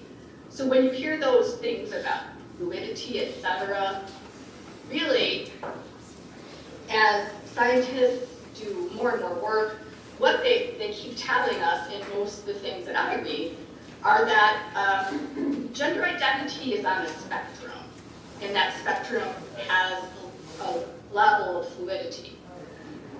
Meaning, that when you hear gender fluid, it means change over time. Transgender, your identity is different than the sex assigned at birth. Non-binary means I am neither male or female. Gender queer, I fall between male and female. Cisgender is my gender aligns with the sex I was assigned at birth. And two-spirit embodies both male and female, and is attributed to indigenous and native tribes. And one of the things that's really confusing at times is the way that language evolves. And there's so many gender terms, and it's overwhelming, it at times feels silly, right? But it's no different than how language has evolved in our world. It's just happening at a faster pace. And most things happen at a faster pace because of technology than they happened in the past. So know that as language evolves, a person's name for how they represent their gender might evolve. It doesn't mean their gender has changed, but rather like the words that describe their gender are shifting. And more emerging research, and as you see, and you have access to these slides obviously, I do have references on most of the slides so that you can see the research that was used for this presentation. But there's emerging research from the Cleveland Clinic and from others that shows that when a student who, let's say was assigned the sex of female at birth but feels that they are a male, so a transgender female, right? That's what I said. No. Transgender male. What they're finding is that the transgender brains, when examining the brains with MRIs and with PET scans, that transgender brains resemble the gender identity of not their biological sex that was assigned at birth, but of the gender they identify with. So when presented under MRI scanning with certain tasks, watching certain things, that a person who was assigned like male at birth, their brain actually looks, they believe they're female, their brain actually operates like other female brains. So that does a lot in the sense of explaining that feelings that people have that we don't understand if we are cisgender. This was a tough topic for me because, you know what, I was assigned female at birth, I've always felt female, I was attracted to men, I fell into that kind of majority group. So trying to put myself in the shoes of somebody who doesn't feel that way was a pretty big lift, but I've been able to do that lift through, I said once again, experiencing people in person, talking with children, reading their stories, children and adults. Now this is a controversial piece, and I am not suggesting in this, when I say this, that elementary school kids should be able to identify without parental response or anything. I'm not saying that. What I am saying is that in every biography I've written, that I've read, and the research from the American Academy of Pediatrics, by the age of 4, most children actually have a stable sense of their gender identity, even if they're not able to express it, even if it's confusing. Upon looking back, a lot of autobiographies from people who are transgender say it was about when I was 4 or 5 that I realized I was different. So I'm certainly not saying that that's the date we should allow kids to make choices on their own without parent permission. I'm not saying that. I'm just sharing that even the American Academy of Pediatrics says that by the age of 4 or 5, many kids know. Now, the next one we're going to talk about is the blue shirt.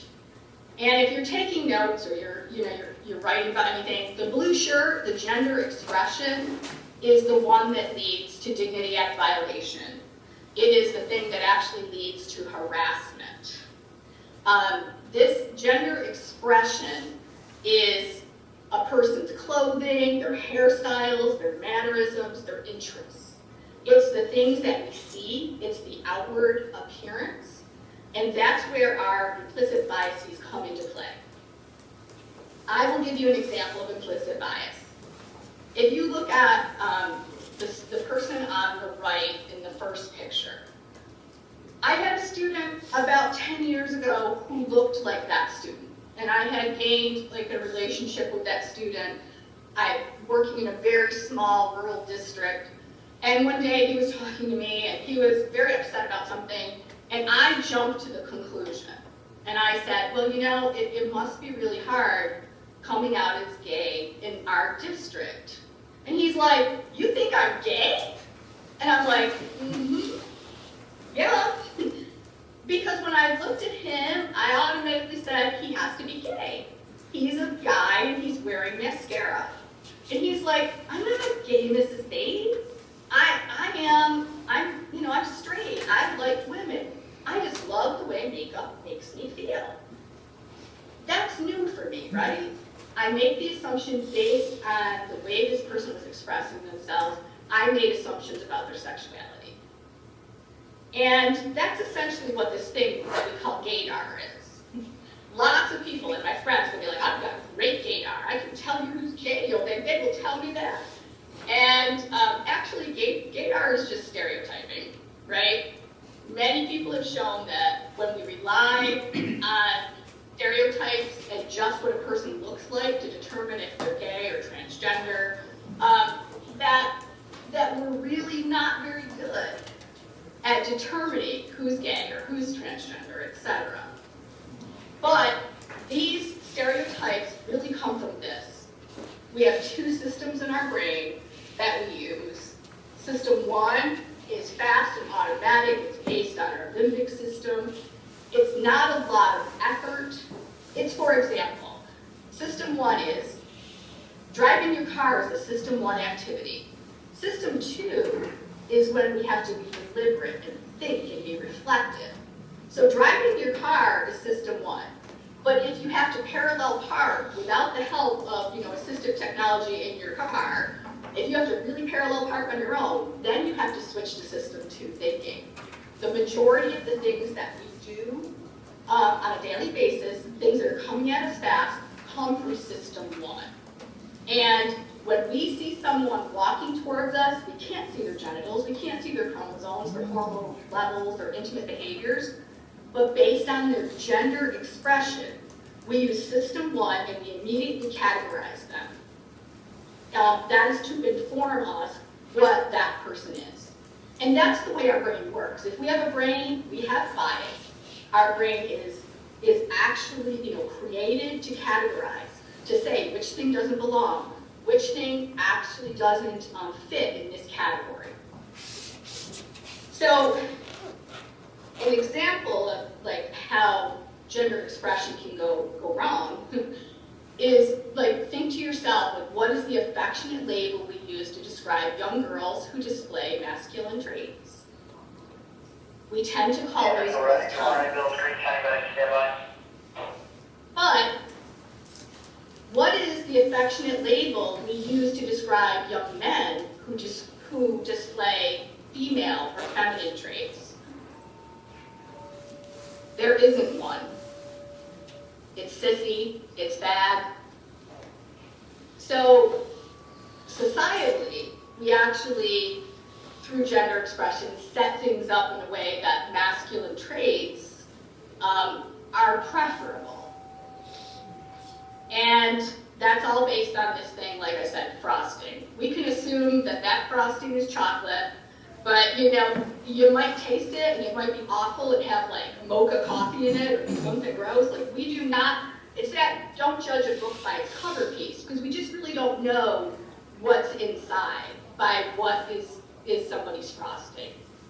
but yet we perpetuate through gender expression things like girls just don't do that, real men don't cry, you know, men should not wear jewelry, you know, take care of their eyebrows, etc. You know, that this person we might look at and say, well, he's confused. When is he going to transition? What is it, Halloween? When in fact the person's like, I'm genderqueer. Please stop asking me when I'm going to transition. My transition hasn't been from one gender identity to another. And to just reinforce that gender expression is a cultural construct, think about the idea of purses, right? In Europe, a man with a purse is a masculine expression. In the United States, a man with a purse is not a masculine expression. And in the right, you know, in India, for instance, which tends to have, you know, some pretty homophobic viewpoints as societally, we know that is holding hands heterosexual or homosexual if you are of the same gender? Well, we can see two females holding hands, and we don't question in the United States necessarily whether they're homosexual or heterosexual. But if we see two men holding hands, we jump to system one that they must be gay. In India, men hold hands pretty regularly as a symbol of loyalty and trust, and it has nothing to do with sexuality. So this is gender expression, and that's why homophobic, biphobic, transphobic harassment, bullying, and discrimination is often precipitated by gender expression, not by your gender identity. It's about how you look and how you act. Our last category of our bear comes down to the two hearts. So this is sexual and romantic attraction. And trust me, folks, I didn't know there were two. I just thought there was sexual. And in fact, there are two: attraction and intimate behaviors. These are who you have relationships with that meet your deeply felt needs for love, attachment, and intimacy. Not all orientations and attractions are sexual. Attractions may be sexual or romantic. So I'm going to give you a little backstory here. I once again jumped to conclusions with one of my relatives. On her Facebook page, and she's at college, all of her pictures with other women and other girls were very intimate. They're in beds together, they're kissing, they're hugging. It was very outside my comfort zone. And I'm like, okay, she's gay. You know, she's lesbian, So when I saw her on a break, I'm like, so do you have a girlfriend? She's like, yo, I have a lot of girlfriends. And I said, no, you have a girlfriend. She's like, do you think I'm gay? And I'm like, I know my gay aren't bad, because it's the second or third time I've screwed it up. And I'm like, yeah, I did. I'm like, you're not gay? She's like, no, I'm bi-romantic. And I'm like, what is that? And when she explained it to me, I'm like, gee, maybe I want to be bi-romantic too. Because what bi-romantic is and bi-affectionate is. She goes, Ampersand, what that means is that, you know, I've always felt extremely comfortable holding hands and cuddling with other women. It fulfills a need for me. It fulfills an affection need for me. And what that means is that I don't need to go out and find a guy. I don't have to jump from boyfriend to boyfriend. I have always had some affectionate needs met by females in my life. I don't want to have sex with females, because I want to have sex with men. But I can have affectionate needs met by females. And so I'm just like, please understand, folks, that when I talk to students ages like 13 and above, they know all these terms already. Like they're teaching me. And it's far from my comfort zone at the beginning, but this is their normal lexicon. So, you know, sexual and romantic attraction for many of us are the same. Meaning, I am sexually and romantically and affectionately attracted to men, but that is not the case for everybody. There are many people who are, you know, when it comes to sexual activities like passionate kissing and intercourse and oral sex, they're attracted to both or nobody. And romantic affection can go that way too. So know that confusion over these attractions and behaviors is at the heart of a lot of misunderstandings about gender and sexuality. So my final visual for you brings you the flying gender unicorn. Now this is a more in-depth graphic, which this one I use mainly with my older high school students when doing this presentation, because in addition to like saying the leaf for the leaf for your genitals at birth and having the 2 hearts, this one actually goes into hormone levels, chromosomes, and it has pictures of genitals on it. So, but there's lots of graphics out there to help really explain this. The idea that these things are separate and not rolled up into one ball of wax. So, your attorney shared this with you, but I will just reiterate it. New York State says that the person best situated to determine a student's gender identity is the individual student, that it's recommended that schools accept that student's assertion. In our region, just as a reference point for you, as a county, we kind of came up with some agreeing terms, especially because we have kids from all 9 districts that come to BOCES. So we want to be as consistent across the region as possible. So when it comes to elementary students who identify as transgender, if a parent is in support, we get our gender our gender plans in place for that student. But if the parent is not in support, we do not move forward with the child's wishes. But pretty consistently amongst our region, assigning and moving towards the student's wishes begins in middle school. So in some of our districts that's 5th grade, in some of our districts that's 6th grade. So consistent disregard for a transgender student's preferred name and gender pronouns, like your attorney said, is a form of discrimination. One thing that your attorney did speak to a little bit, but I would share with you, and I can get you more specific Word documents of this, is that I've really found that having a district support and communication plan is a good piece. And I heard one of your questions was about, our counselors and do they know what to ask? And I have found that the gender support plans that we have created embed lots of questions and help guide counselors and others when they have both an adult or a student who come to talk about their gender. And then these forms are consistent across the district. One of the biggest complaints I've had from teachers has not been like that I don't want to do this or I won't use that term. It's been I didn't know. And that student wasn't in my class, but I'm the lunch monitor and I didn't know that they had a different name that we were going to use. And I feel terrible. I wish I knew.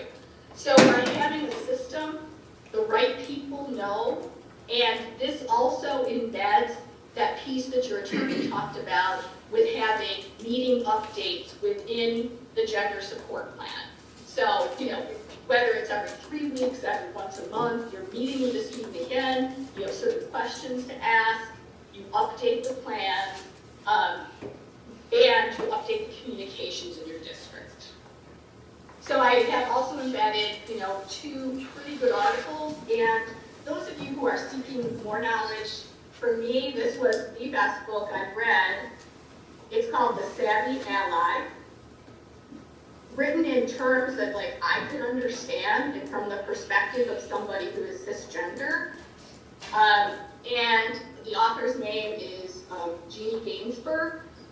So if there are some of you who are like, I want to know more, I want to move forward in this, absolutely, this is a reader-friendly version of the complexities and questions that people might have about this topic. That was a whole mouthful. I am done with my presentation, but very open to sharing or answering any questions that anybody might have. Roseanne, can you just share that story about the BOCES student? Oh, okay, yes. So, I think you're talking about the one that came here because, right? Yeah. So, something that really got me turned on to this topic is that in our region, I was like a little ahead of the scale with gender identity because of groups that I serve on with the state. So we switched our gender identification name, having gender support plans several years ago. And I was in a classroom, and it's been more than one, but I was in culinary one day, and a student said to me, I can't stand culinary. I'm like, well, then why did you choose it? And they're like, because I knew that if I came here, you would use my preferred name, and my school district won't. And one of my friends, who's from another district who's transgender, told me, you gotta go to BOCES, because they treat you like you belong. And so kids who actually didn't really want to be in heavy equipment or culinary, we ended up having a group of students here, and going actually to the point of forming a gay and lesbian alliance at BOCES, because they were like, we were told that you'll use our name here, that you'll put on my certificate for high honor, you'll put my preferred name. You'll put the name that I've chosen. So our districts have come around differently, but when I shared that story with our superintendents, they were like, oh, I don't want kids leaving our district because they feel more welcomed at BOCES than they do in my own district.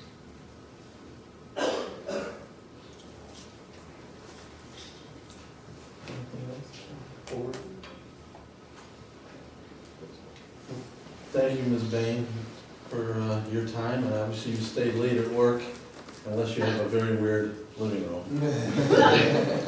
I can't work from home. There's too many distractions. I want to get up and do the dishes, or there's always something I want to do. So I have to stay at work for Zoom meetings. But I'm happy to do it if it helps. Your board move forward with what's a very difficult topic in many places. So. Thank you. Thank you. Great. And like I said, my number's there. If you have any questions, you want any resources that were mentioned, I'm happy to provide them. Thank you.